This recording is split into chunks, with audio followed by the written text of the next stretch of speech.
Hey, hello friends. Thank you for joining me again today. My name is Dan.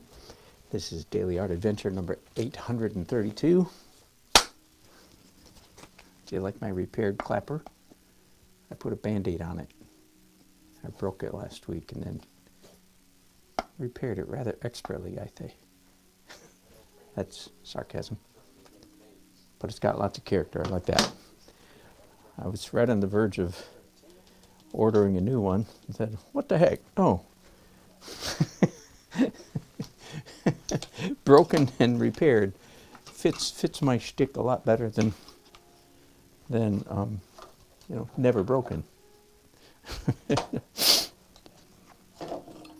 All right, so I have two paintings that I'm working on from last weekend's. Hello, Lady Grammy. Good to see you again.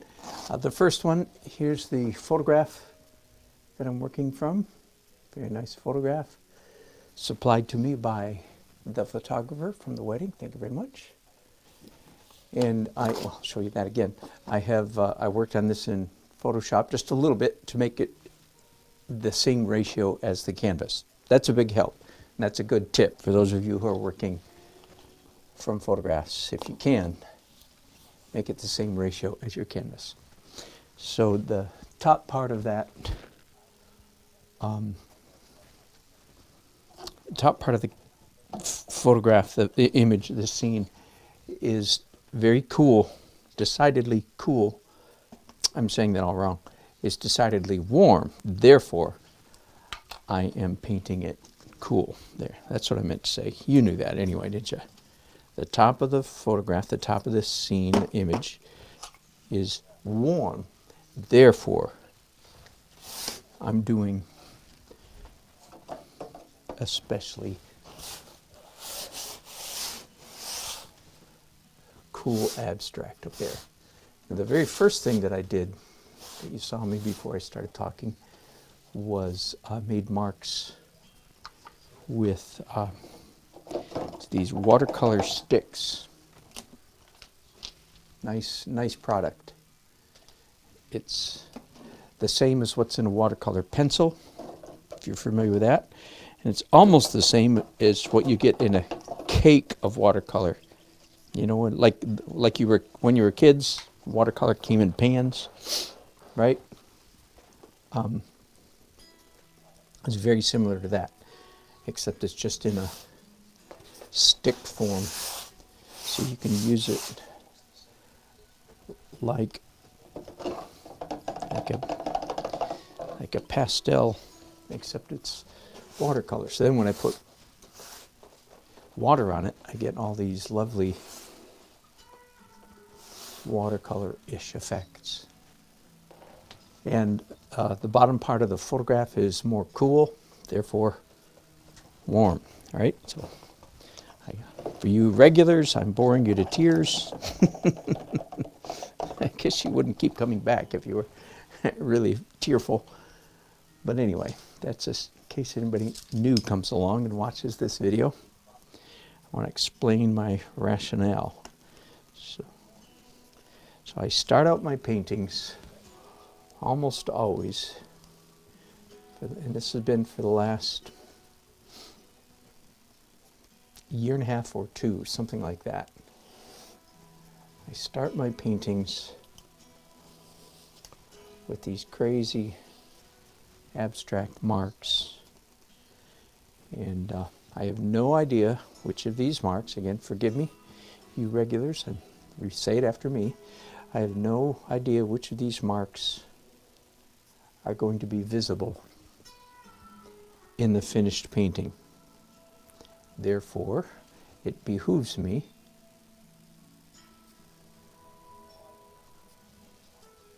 just to make all the marks attractive or interesting. Now, I do happen to know, and I just kind of stretched the truth a little bit when I said I don't know which of these marks will still be visible in the finished painting, because the fact is the marks that I'm doing right now in white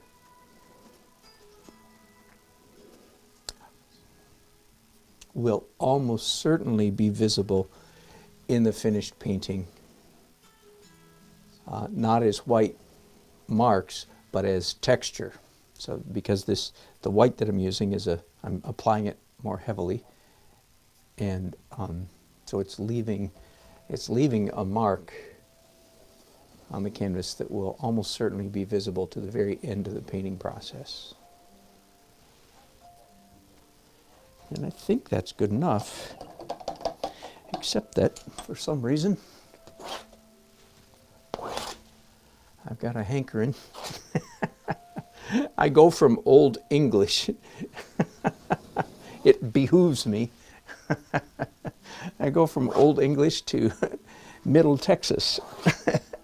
I got a hankering to do some bold black lines. That's with those black pencils. All right, here's the best part about doing two paintings at the same time. This is so wet. I could paint on it, and I often do. But it's nice to have actually the luxury of being able to set it aside to dry for a little while over here while I start a second painting. Here we go. So this one's considerably smaller. Let me clean off my easel a little bit here. As you can imagine, this gets very wet. The water in the acrylics just run down and puddle and pool at the bottom of that. Okay, so the other painting is smaller. I've already begun with some abstract marks there, evidently. And here is, hello, Susan.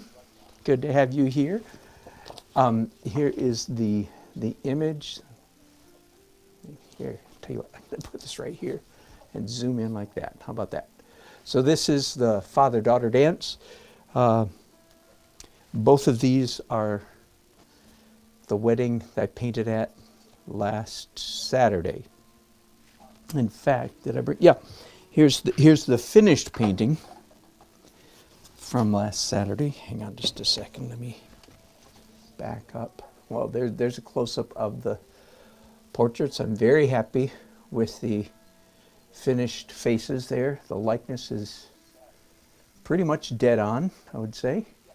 And there's with a lot of glare. Is that any better? Not much. There's the finished painting with lots of glare. Anyway, and you'll notice up here maybe there's the last thing I did in this painting when everything was dry is I took it out in the front yard and did some spattering. So again, I've done several videos on how to spatter a painting, and the key issue is wait till the painting's dry. So if it's in acrylics, that's easy, you wait 5 minutes, but if it's in oil, you wait, for me, overnight, because this is, I think, my third spatter. Okay, so you don't assume you're going to get it right the first time. So it's dry, you spatter, and it's like, not good enough, so you have a rag. I have a rag right there with a little bit of Gamsol in it, and I'll wipe off all that, or most of it or all of it, and I try again. In this case, I think this was my third, and even then, I came in with a rag and lifted out a few of the spatters that I wasn't so crazy about. And that's because it actually did snow. Well, I was standing outside. I did this on plein air, not the portraits. They were just sketched in. But I did start the painting out there, and it was freezing cold, and it was literally snowing. And Morgan and Clay, by the way, this is Greensboro, North Carolina. Morgan, the bride, was hoping for snow on her wedding day. Isn't that cute? So that's why I was careful to put just a little bit of speckled flurries in there. So I am quite happy with that painting, and I'm happy with it too because it has, I'm sorry, let me put it back up there. It has such a different tone than most of my paintings. It's very, very subdued. It was a gray. It was gray as you could possibly get winter day. I mean, the sky was one color from one end to the other. So I've blued up the sky a good bit, but it still looks like cloudy, which is what I want, and of course, so on. But it's so, I really like the, what's the word? Subdued, I said. Tonality, the muted colors. This is sort of my native personality. I'm a very muted personality. So I like muted paintings. No, actually, I have observed over the years, I really am a sucker for sad paintings. I mean, moody paintings. And I know not everybody is. I'm going to talk about this in just a minute. And I think it's probably because I am actually have such a positive outlook on life that I enjoy gloomy paintings. And whereas people who tend toward depression really don't like gloomy paintings. And that's their problem. Anyway, I just want to point out, this scene is made up of 7, count them, 7 different photographs. I took a picture of this is the father-daughter dance.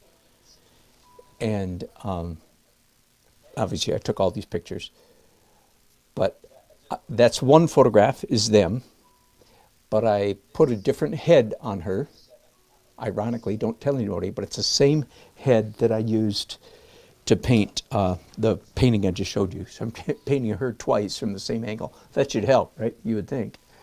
Anyway, so 1, 2, then the background is 3, 4, 5, 6. That's the mother of the bride. Everybody else in the background will just be, as you see here, sort of a abstract. In fact, I printed this one off twice. Let me show you just for fun, because I did this on photo paper. And our printers these days are so crazy good compared to what they used to be, you know, do you remember? But the color is so intense, it's actually more intense than I want. This is actually closer to the, back here to the feel that I want. Anyway, so it's 6 photographs, I guess it is. 1, 2, 3, 4, 5, 6. Yeah, 6 photographs, I believe. And I'm not going to do their hands quite that abstract. I would like them to be look like they're moving, but I won't make it. So that's going to be a trick. I'm going to have to draw their hands because I have almost no representation here of what their hands look like. Not almost. I have no representation of their hands here. I have a little bit of her hand. And I emailed this to my client, and they have approved of it, so yahoo. So we're ready to go. My client in this case is Lisa, actually an old friend of ours, old friend of my wife's, mostly from a previous business my wife was in. All right, so enough of that. So this one, pretty much the whole painting is warm. That's typical for a indoor reception painting, right? Which means I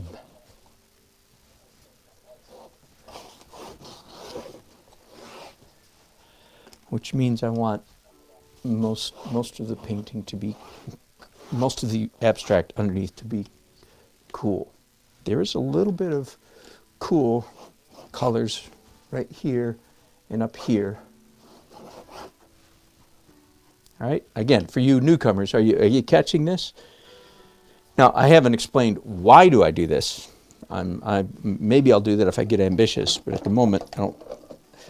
Let me just explain what it is that I'm doing. And the answer is I'm doing an abstract image that is the opposite of the finished image.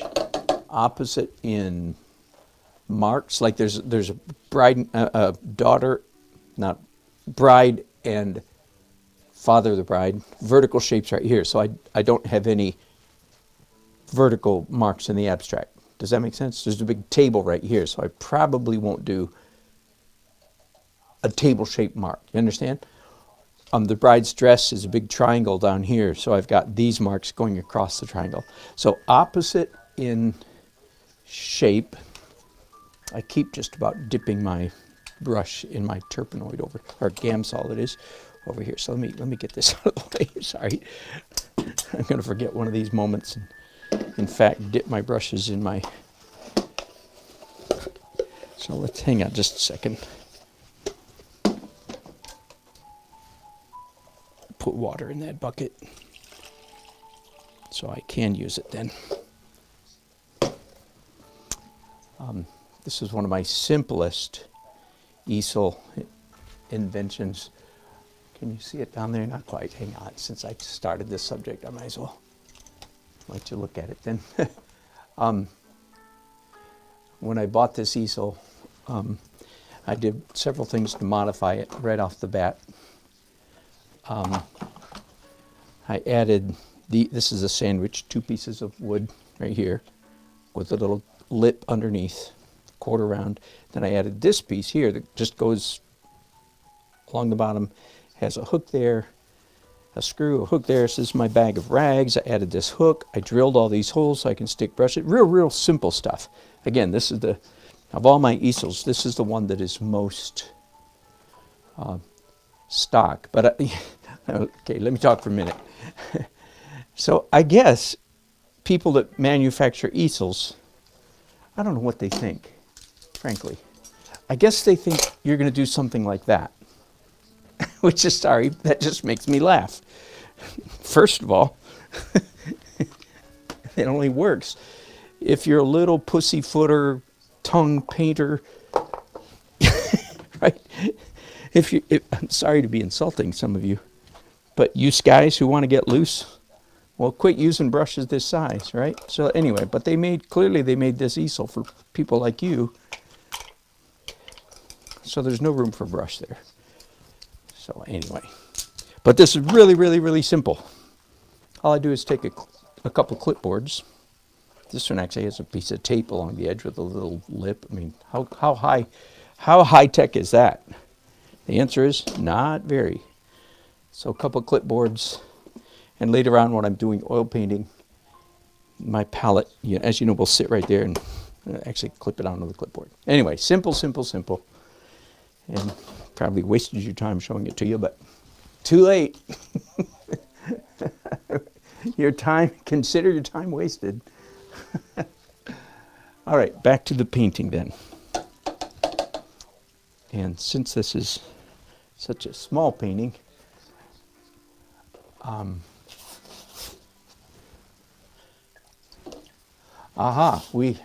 Houston, we have a problem. Let me.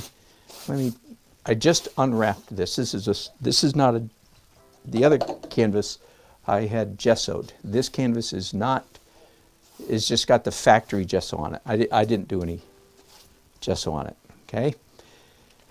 And you see this beading up here? See that? That is not you, if that happens to you. I just know that early journey painters, all these little things happen to them. They go, oh no, what have I done wrong? I'm sorry. I know that's nobody. No, that's none of you. Forgive me for my rude, insulting mannerisms. I'm looking around here. I have a piece of soap. I have several pieces of soap, but this one will do. Part of the package that Uncle 60 sent to me, the Masters. So basically, you can just take that is the fault of the canvas. They got their viscosity wrong. So I'm just going to put a little bit of soap on these brushes, and voila. Not much, just a tiny bit, just enough to change as I said, the viscosity. All right, let's get back to painting here. So I'm dipping my brush in a little phthalo, and I want this to be fairly light. So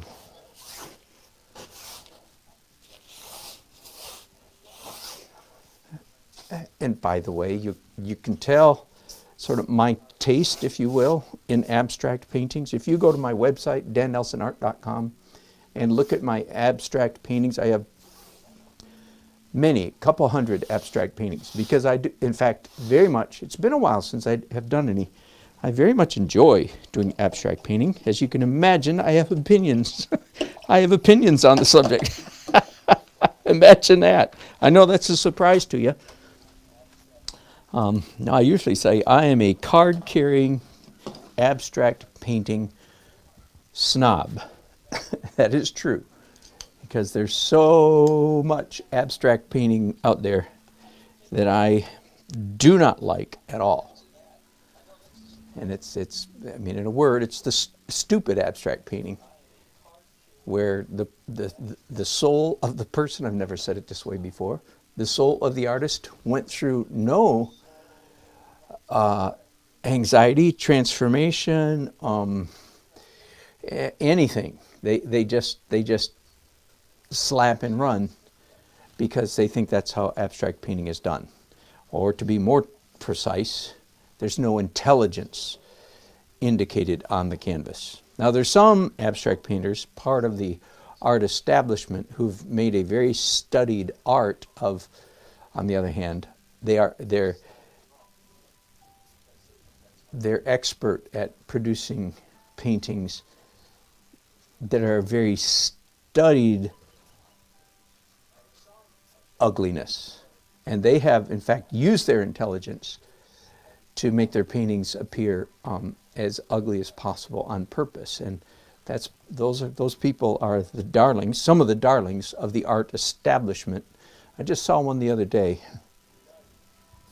And that art that is intentionally ugly on purpose. It's not naive at all. It's very, very shrewdly done. It is, by the art establishment calls that honest, or even more importantly, they call it important artwork. I had a fellow artist one time, a fellow realist, in fact. We were looking through a book of some big dog artist from Germany or Northern Europe, and he was very talented, but then he had a number of paintings that were really ugly. And my friend kind of defended him and said, life isn't a bowl of cherries, you know. Oh my goodness. Anyway, never mind. I'm not going to go any further, much further with that rant. Of course, life's not a bowl of cherries. That's why artists are here, to make life better, not to make it worse, but that's another story. All right, I'm done with that.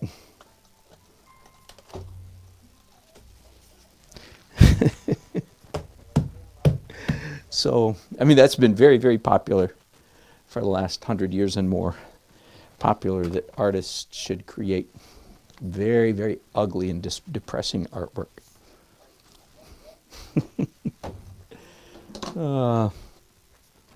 I don't want to get into it. I'm not talking about, like, here's two quote unquote ugly paintings. What, the 15th of May or the 5th of May or something, the Goya, right? The execution of the peasants in front of the wall, that horrible painting, but it's a good painting. That's acceptable. Likewise, and here's a funny one. You might be surprised if you know me to hear me say this, but Picasso's Guernica, one of his most famous paintings. In fact, I have a very half-baked theory. Pretty much all of my theories are half-baked. That's why I share them with you. You can help bake it with me. That Picasso's Guernica very, very nearly ruined, and maybe did, in fact, ruin his art career. He tapped into something that scared the pants off him, and he never went back there again. He accidentally created something transcendent. Anyway, Guernica, is it an ugly painting or a beautiful painting? I would argue vehemently that it's a beautiful painting of an ugly, same thing with Goya. Beautiful painting of a horrible subject. That's not, you know. By the way, do you know that when the art establishment, when they call a painting pretty, if they call one of your paintings pretty, you know you've received the paramount insult. The worst thing that can be said about your painting, if you're a realist and some card-carrying progressive is critiquing your work, and they say you do pretty work, please understand that you have been slammed and slandered to the heavens. And it's kind of funny because they know that after they say your paintings are pretty, and the same is basically true if they say they're beautiful, almost the same thing. They know that they have insulted you to the heavens, but that 99% of the population will completely miss the insult. So if you take offense when they say your paintings are pretty, they'll say, what? What? I just said it was pretty, and it is pretty. See, so that, you know, I belong to some organizations here in town that would in fact, one in particular, that would in fact insult me, my paintings, with that exact insult. They say, oh yeah, he does pretty work. I'm savvy enough to know I've been insulted. Now, that doesn't mean I'm going to take offense. You know, when my 3-year-old grandson says something negative about me, I'm trying to think, you know, Big Guy, my name is Big Guy. Big Guy, your hair looks funny. I don't take offense because he's 3. Likewise, when a member of the art establishment insults me, I don't have to take offense because you make the correlation. I'm going to stop right there. But you are correct in your finishing that sentence.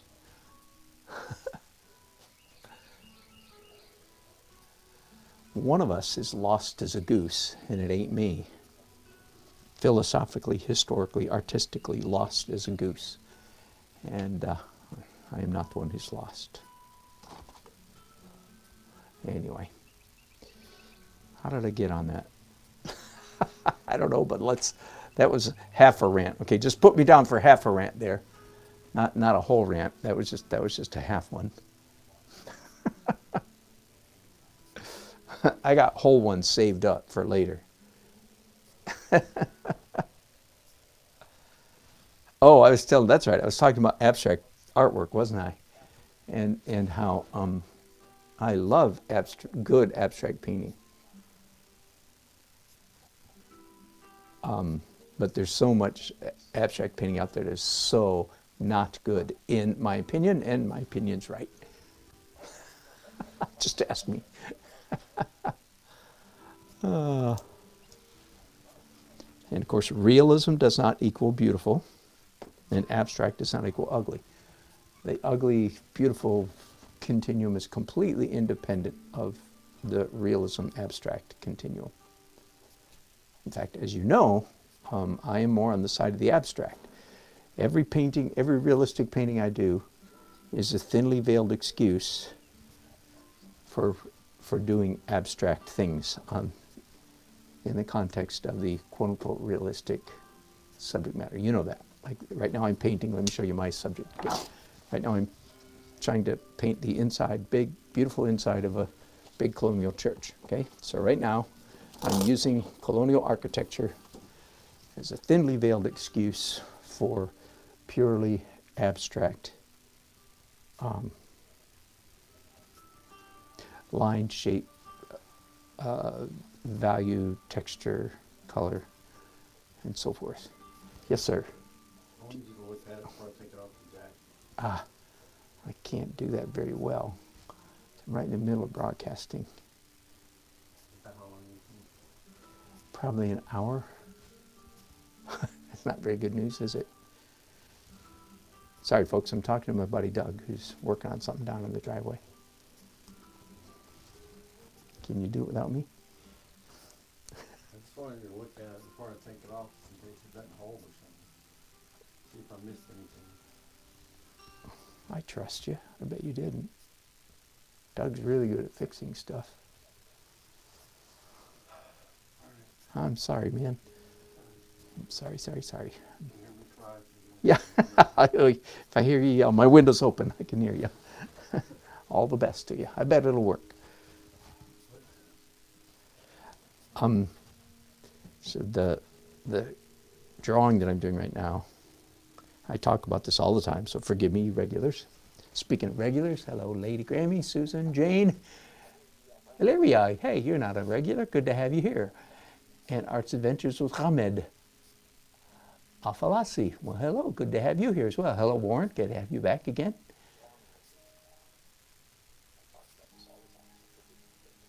You see a bridge on the left in the photo, or you just see it in my abstract. Yeah, there's no telling what you see in my abstract.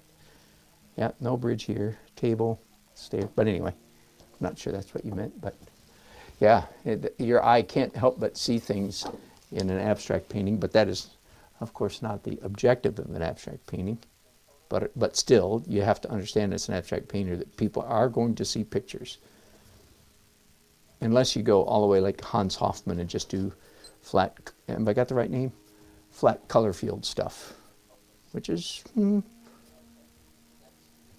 that's, by the way, that's why so much abstract art is so bad, is because the aesthetic temper tantrums of the 20th century have left many people deeply confused.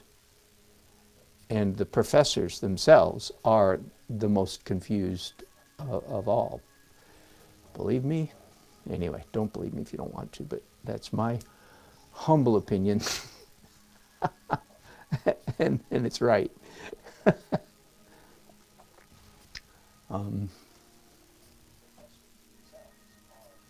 It's more of a commentary on human nature than it is a commentary on art or aesthetics. Okay, I'll flesh that one out. Oh, let me back up. I'm drawing in a fairly light color right now, orange, a little bit of yellow. This is a very complicated scene, right? I could cheat, by the way, of course. I could put a grid on my photograph. Could have done that in Photoshop. I could put a grid on it and then put a grid here. That would help me get things lined up a good bit, and you all know that. Why don't I do that then? Well, sometimes actually I do, especially when I'm doing a big, 4x6, 6x6, 6x8 foot painting. In fact, I am often, you'll see me using a grid on a canvas that big, because the drawing issues are just exacerbated in the extreme when you're drawing that large, and you just waste days, weeks, months. That's an exaggeration, but you can certainly waste a day drawing. So anyway, there's nothing wrong with a grid, but the question might be, well, why don't you use a grid? Let me answer that question. Okay. Let me give you a little anecdote. One time I was teaching a 3-day, I think it was, 3-day art class way down in Florida. And the big class, 20 people, something like that in the class. And we had a good time. On day one, though, I think it was there. I don't know, it doesn't matter that it's in Florida. I'm just giving you my experience in too much detail, more detail than you need. One of the men showed up with his canvas and his drawing already done. I guess I had told them in the promotional material that they can use their own photograph or one of mine, which is very typical of the way I teach. You can use one of my photographs or you can use one of your own. So he was using one of his own, and he showed up in his class with his canvas already drawn, already very carefully gridded out to fairly high degree, fine grid, and had the whole thing all drawn. I didn't say much. I'm sure I reacted with a little bit of surprise because I consider it part of my class instruction is, for me, when I teach painting, part of that time is, especially in a 2 or 3 day class, this is a 3-day class, part of the instruction is going to be how to draw. And this older man, I was going to say young man, but he was older than me, had actually already bypassed all. And that's all right. That's no big deal. But my heart went out to him a little bit because, first of all, it was obvious he was operating according to previous learning. This is what, and I've seen it more than once. This is not the only time.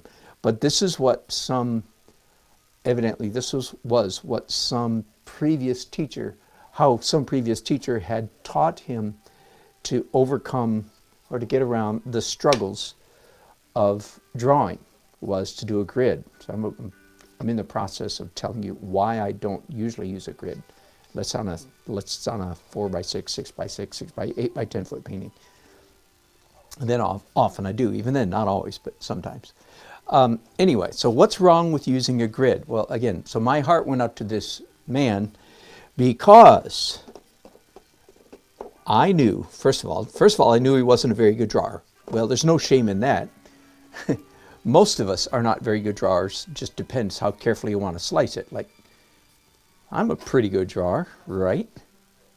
unless I'm comparing myself to John Singer Sargent, Daniel Green, any of the big dog, and a lot of other people too. I'm not trying to make myself a big shot. My point is, and my favorite is the Chinese, older Chinese gentlemen who do portraits in pencil on the streets of Manhattan. At least they did 10 years ago last year, 8 years ago last time I was there.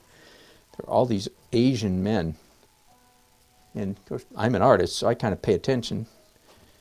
And these guys were incredible. I finally stopped. They were all older. These were not young people. So I stopped and said, "Where are you guys all from?" And they were Chinese. And I said, I've never seen, on the spot portrait that were as good as these. And I asked first of all, I asked them where they're from, and he said China. I said, "Man, I'm an artist. How is it you're so good?" Well, not a surprise answer at all. He said in a heavy Chinese accent, which I cannot imitate, he said, "Well, I started when I was 5." So sometimes I make that joke about myself, but it's more of a joke.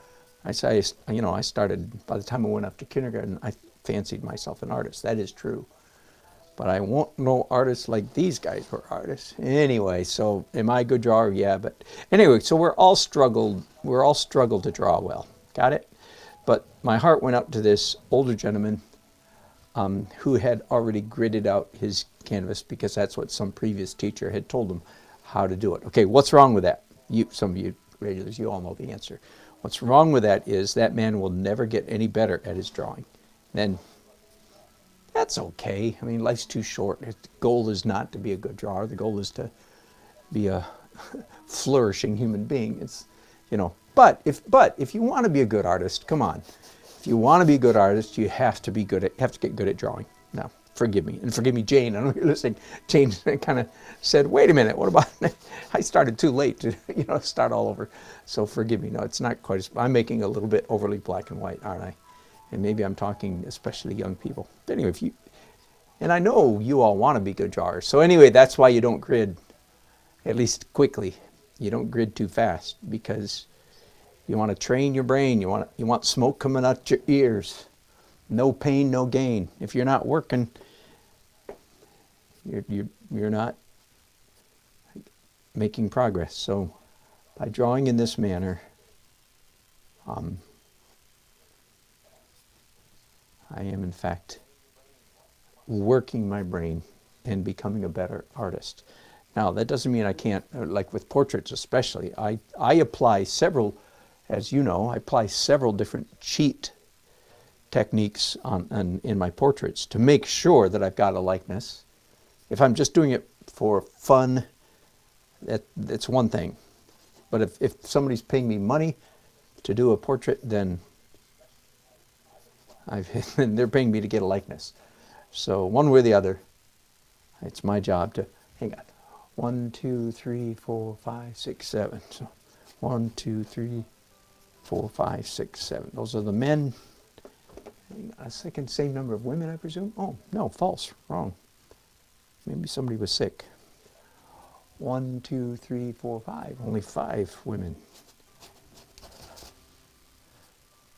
So let me get back to what I've started to say. So here I am drawing with a light colored paint, right? That's so that I can come back very quickly and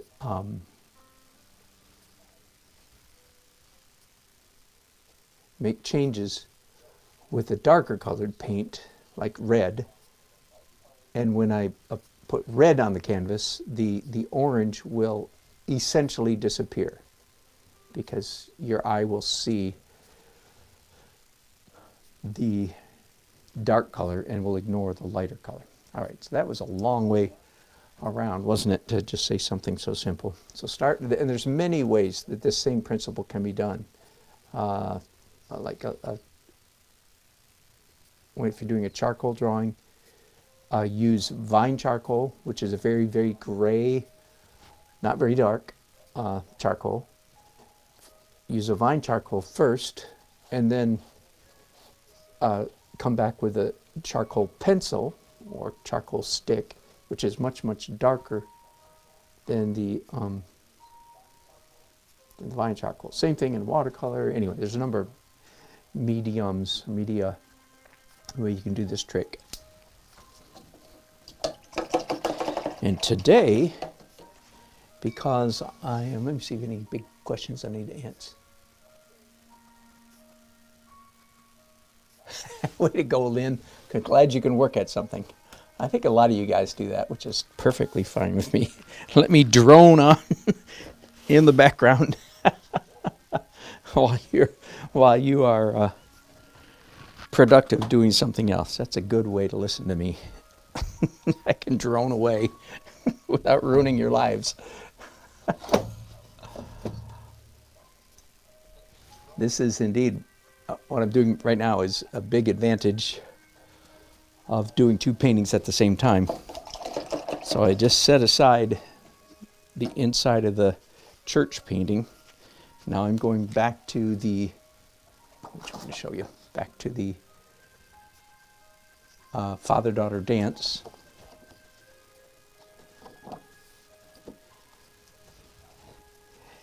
And I'm going to do the same thing here, probably even the same colors, yeah? And then when I go back to the other painting that I just set aside, I'll see it with fresh eyes. So that's a really, really big advantage or benefit to doing two paintings at the same time. I used to do two paintings at the same time quite a lot and just have gotten out of the habit for some reason. So that's not, and I'm thinking the bride's head about here, the bride's arm, the bride's torso, and the bride's dress.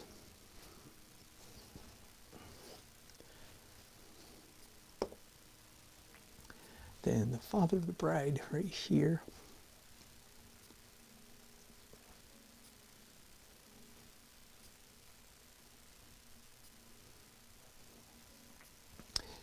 Both their arms.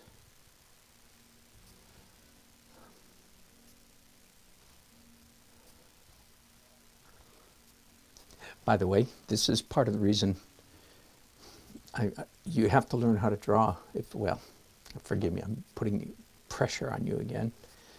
If you want to be a full service artist, how about that? I'll just say it that way. How about that? You want to be a full service artist, which you do not have to be. But I want to be a full service artist. I mean, I want to be able to do anything. Anyway, then there will always be times that the photograph doesn't show you what you need. It happens so often. Now, as you know, I paint on the street a lot. I paint festivals a lot with hundreds of people walking by, or on the street with hundreds of cars or thousands of cars driving by in the course of the evening. And so I have to invent people and cars, so that's just one example that happens to me. Oh, hang on.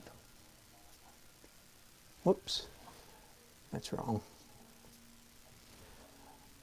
Anyway, there's so many times in the life of an artist where you just don't have a photograph. And in this case, it's like their arms are completely missing. Can I show you again? Right? So it's low light photography, and they were moving quickly, and so it's just a blur. So I have no reference whatsoever. So what am I going to do? Well, several things. One is I could look at my photographs from the other night and see if there's one where their arms are not in a blur. Nope, I'm not going to do that because I already know that that's not the case. I don't have one like that. So I could Google something like woman dancing. Nah. Plus, I'm asking for trouble if I do that. Don't you know? I could get into all kinds of, I get into one of those, is this, safe at work questions. That kills me. In other words, do you want your boss to walk in on you while you're looking at this website. I'm sorry. Okay. So any man who doesn't think he has the struggle against pornography, any man who thinks he doesn't is an idiot or a eunuch. Those are the two options, idiot or eunuch. Every man has to struggle. Now, many people don't think there's any point in struggling against pornography. And of course, you're an idiot. And which marriage are you on? Oh, I get it. You're not married anymore at all. Of course not. Of course not. You're just living with your fourth in-law, common law roommate. Anyway, sorry, I'm sounding a little preachy, aren't I? I just watched not too long ago, watched a couple videos about, and not from a religious perspective at all, just from pure psychological and sexual health point of view, the absolute terrors of pornography. Anyway, so I'm not going to Google woman dancing. Okay. I do have Say Search turned on, but it doesn't always work. Anyway, sorry. Boy, that was a crazy detour, wasn't it?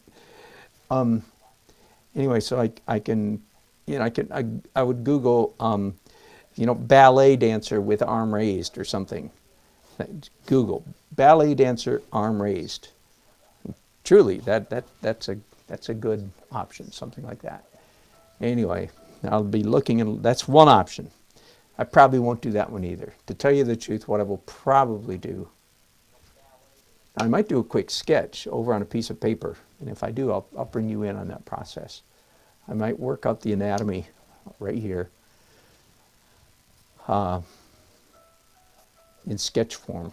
Just literally work out the anatomy based on what I know about the human arm, elbow, forearm, hand, and clothing with the man's sleeve, foreshortening, and so on and so forth. And that is quite a bit more likely to what I'm going to do rather than the first thing.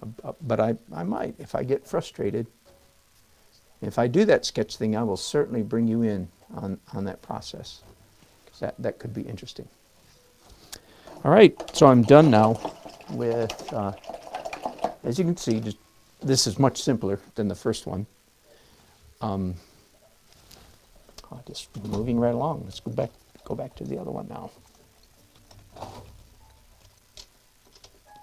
My buddy Doug, by the way, is downstairs in my driveway using my welder. And I just realized I should have had him while he had the welder out. I should have had him do a quick spot weld on this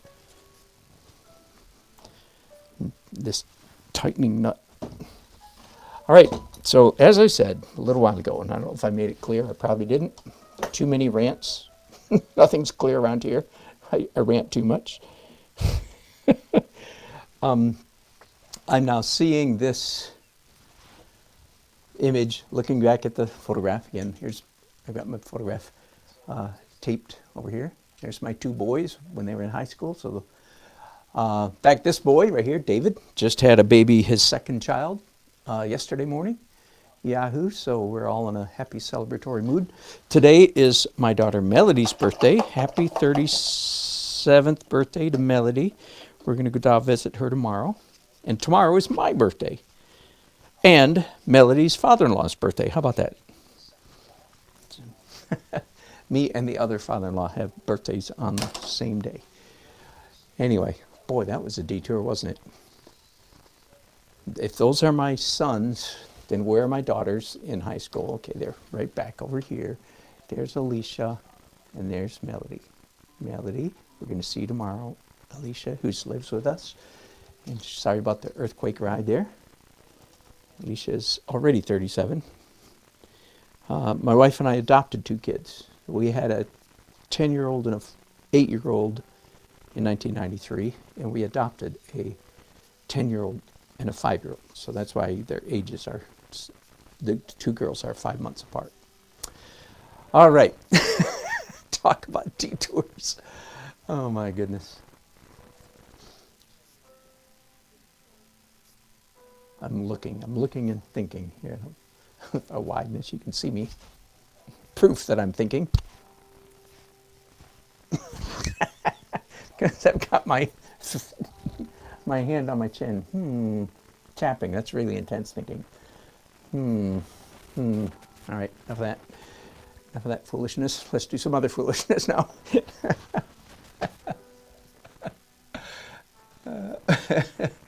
Hello, Lynn. Thanks. I'm glad to hear it make you laugh, and I'm glad you're doing some good work while you're listening.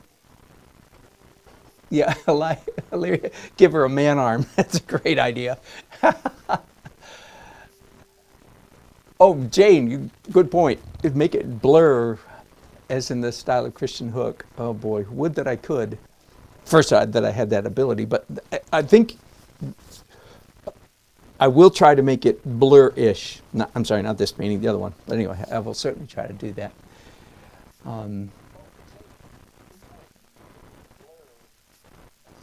We're getting some static now. Let me see. Let me turn this up and see if.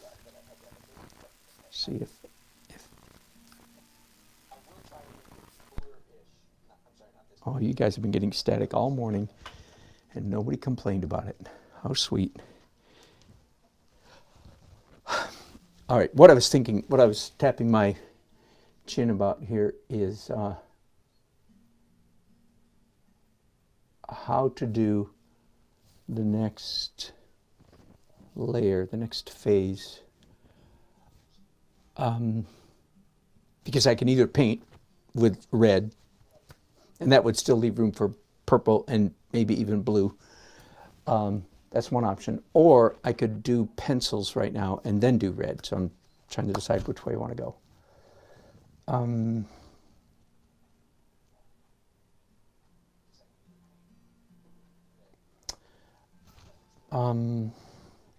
Still thinking. Oh, my wife is calling me. That's bad.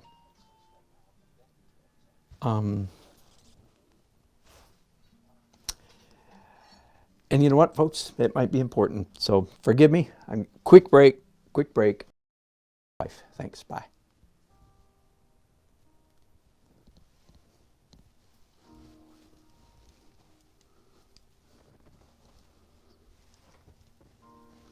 All right. I think I'm back.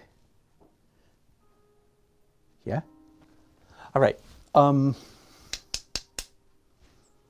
As I look at, again, with fresher eyes, first of all, I want to make sure that this line down here, I'm going to mark that right now. I want to make sure that this line down here is perfectly horizontal. That is, other lines are in perspective, but the ones, we're looking straight at the back wall of this church. And it would not do to have it going up or down. So I'm just do it. There's a whole bunch of lines, as you can imagine. There are a whole bunch of lines back here. So I'm just throwing down a few as guidelines, just to make sure that I'm seeing true. No shame, by the way. Yes, last night we had a great time at our painters group, monthly painters forum, and there were actually 26 of us there. That's a record number. We just had a great time, and one of our veterans had a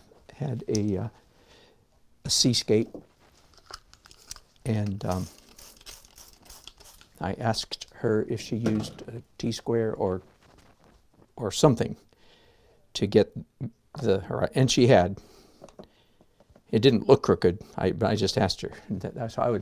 So I've made up my mind, by the way. I've decided to, instead of doing pencils next, I've decided to do red next. And I feel like this whole square right here is just a little bit too big. Anyway, she had used a T-square, and that is my strong recommendation to any of you who are ever doing, if you're doing a seascape, and really, and of course, here with architecture as well. Don't even waste your time mucking around trying to get a perfect horizontal. If it's perfect horizontal, and by the way, yes, I do, I know I'm crazy, but I do have a T-square out in my van when I go plein air painting. That means I don't necessarily carry it, you know, with my easel out to the 50 feet or whatever, 100 yards from the van. But if it's in the van, if I find myself needing it and it's right there, I can go back and get it. So yeah, but with ocean seascapes especially, or big lake, big body of water, again, my recommendation, don't even muck around. Don't even play around with hoping you get it right.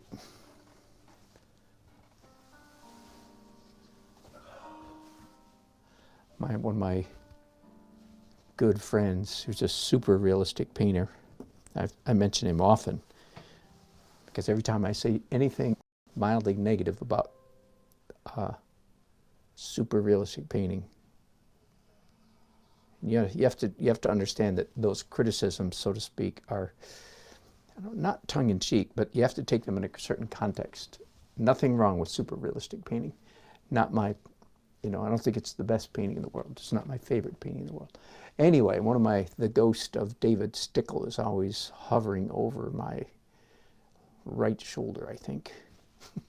The only question is which shoulder. I think it's my right shoulder.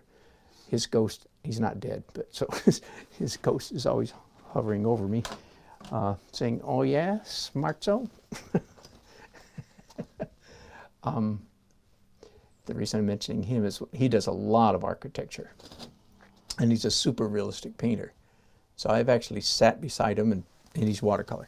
And I've sat beside him when we were both doing the same scene, and he would literally has a ruler, and he's measuring like the space between each and every spindle on the porch, or between each, so anyway, some people do take this measuring thing to an extreme. Well, hey, Doug, did it work? Yay. Good? Cleaned up a little bit. I don't know where you got the welder from. So Yeah, okay. I'll slide it. Goes under the workbench, but that's all right. So you think, well, we'll find out, won't we? If it falls off, come back. I beefed it up a little bit with a piece of metal on the inside. Oh, good. And I think I got that at a solid bit. Good. We'll see. That sounds good. Well, glad to help. By the way, we didn't have any, the coffee was all gone. I'm sorry. I just figured you forgot about it. No, I didn't. I came in, but I did forget to tell you that there wasn't any. Sorry about that. Was rude. Well, I just wanted to thank you. You're very welcome. Glad it worked. If anybody needs any welding done, call Doug. He'll use my welder. Half the tools I have are because of you, aren't they, Doug? Not half. That's an exaggeration. Doug and I have... He's my partner in crime, by the way. Here, there's Doug. Wave, Doug. He is very good at all kinds of carpentry and crafts and all kinds of stuff. And he's been my main, say, partner in crime with all of my easel building, or much of my easel building. He didn't help me with this one because it was way too simple. It was beneath him. But he's helped me with a lot of other stuff. Anyway, good. Glad I got your car fixed. Give Melody my love, man. I will. Thank you. Appreciate it. Yeah, thanks. I will. Appreciate that. So y'all are only going for the day? Yeah, going down Thursday and coming back Friday. Because it's her birthday too, isn't it? Yeah, her birthday's today, actually. In fact, I need to be sure I get a text off to her. My birthday's tomorrow. I'll be 66 tomorrow. Woo! At least it's not 666. At least it's not 666.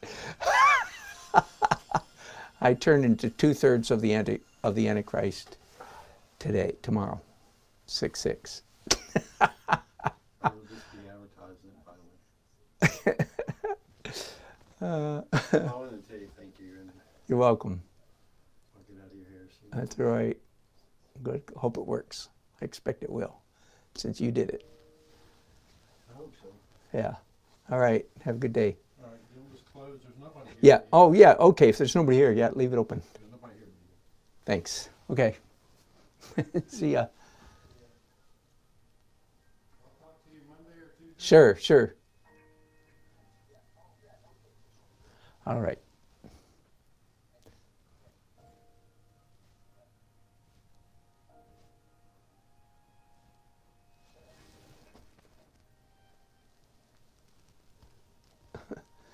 Okay, when you start getting confused about your drawing, then it's time to change color or or do a grid. That's a joke, sort of.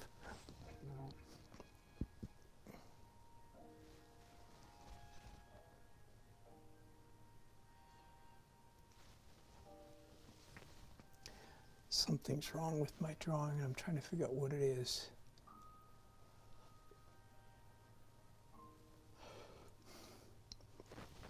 And again, I feel like it's probably good for some of you to hear me say that, because I think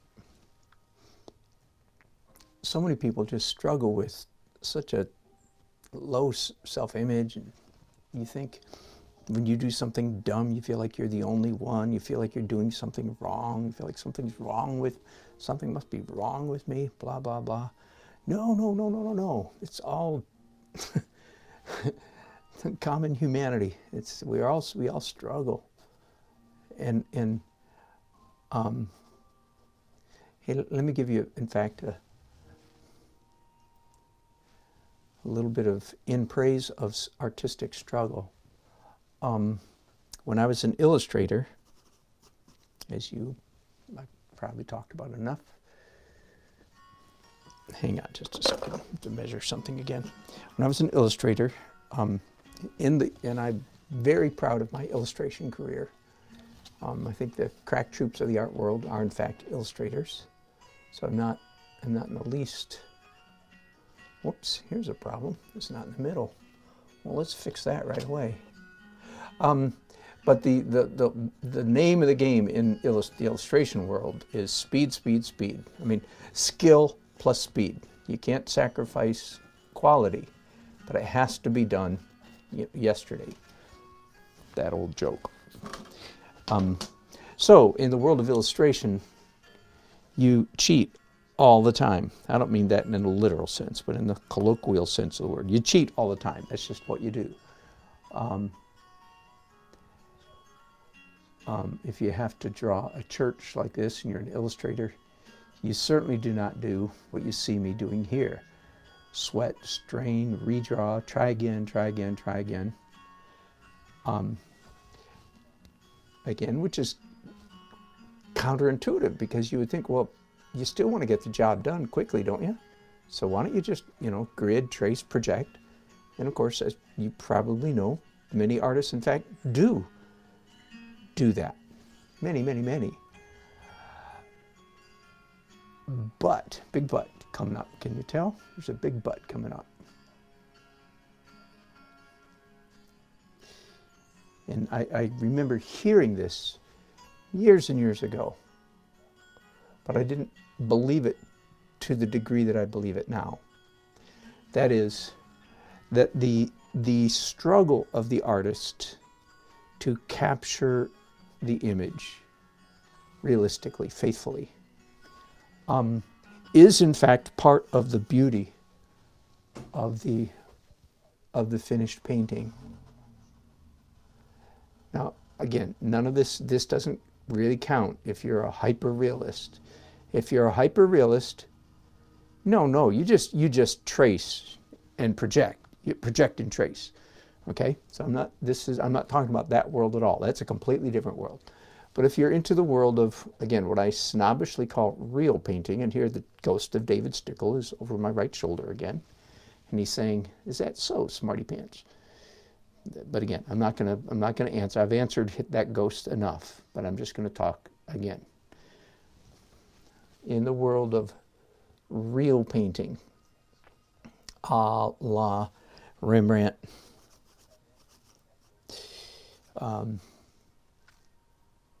John Singer Sargent, ad infinitum. In that world, the erroneous marks, the wrong lines, are part of the beautiful chaos that shows up even in the finished painting. And that is, to a large degree, what is in fact missing in the world of illustration. And again, now there's some illustrators that do manage to pull a significant amount of that stuff, that erroneous marks. And so I'm not, again, but the typical, and the kind of illustration I did. Again, you can see a fair sampling of my illustration work at nelsonart.com. I know I keep telling you, sounds like a commercial, doesn't it? Oh, there he goes again, telling us to go to his website. Well, go to my website if you want to know see what I'm talking about. Okay, hang on just a second. I'm going to do David's stickle right here. I'm going to measure. So I'm going to call that 1.5 plus 1. 1.5 plus 1. Whoa, I'm already off. Okay, let's call this 1 2 3/8. 1 2. I've lost all my marks on this ruler. Wow, I'm going to be way off, aren't I? Okay, let's go all the way to the outside. That's 6 3/4. Goes right there. 1 2 3 4 5 6 3/4. All right, it's not as bad as I thought up there. So I'll continue. Anyway, so you can see some of my illustration work. In fact, you can see this absence of second guessing. Can I call it that? The overly confident, self-assured marks of a person who's tracing. Those marks have a certain antiseptic feeling about them. They're too confident. It's too accurate. There's no second guessing. Whereas in real painting, there's lots of second guessing. See, and again, the immature impulse for early journey painters is, first of all, to be embarrassed that they made a mistake. Therefore, they want to cover it up, even if nobody else sees their quote-unquote mistake. They're embarrassed about their own inadequacy, so they want to cover it up for themselves. In other words, even if nobody is in their studio or going to see their unfinished painting. I recognize that impulse. I remember that impulse. Oh, doggone it, I made a mistake. I want to cover it up. I'm so embarrassed. Do you follow me? That's a bad impulse. That is not good painting. That is not a good painting attitude. Knock it off with the embarrassed already. Just, you're human. Accept it. Get over it. I just dipped my brushes in some blue paint here because this scene has so much detail in it. I could stand to have just some marks. So this is actually a blue object, a blue curtain? No, blue banner hanging. This is really was a beautiful church here, by the way. It's been a long time since I've been in a Protestant church that had this kind of aesthetics in it. I've painted recently in more Catholic, I'm doing an Eastern Orthodox wedding here up in Chicago this summer. That'll be fun. And I think I'm doing an Indian one coming up here this year sometime, but I forget. I hope it's on my calendar. Anyway, but this was a Baptist church, but the mid 20th century colonial, and truly a beautiful building. Lots of light, lots of air, so to speak. Whew. All right, you know what I'm going to do this broadcast? I have droned on long enough. I'm going to paint some without you. Bless your little hearts. And I'll come back in a while. So I've been faithful to the title of this, which was called Starting 2 Wedding Paintings in My Studio. So you've seen me start. I'll continue painting for a while and bring you back in when I start doing something interesting. Okay? Thanks for watching. Bye-bye.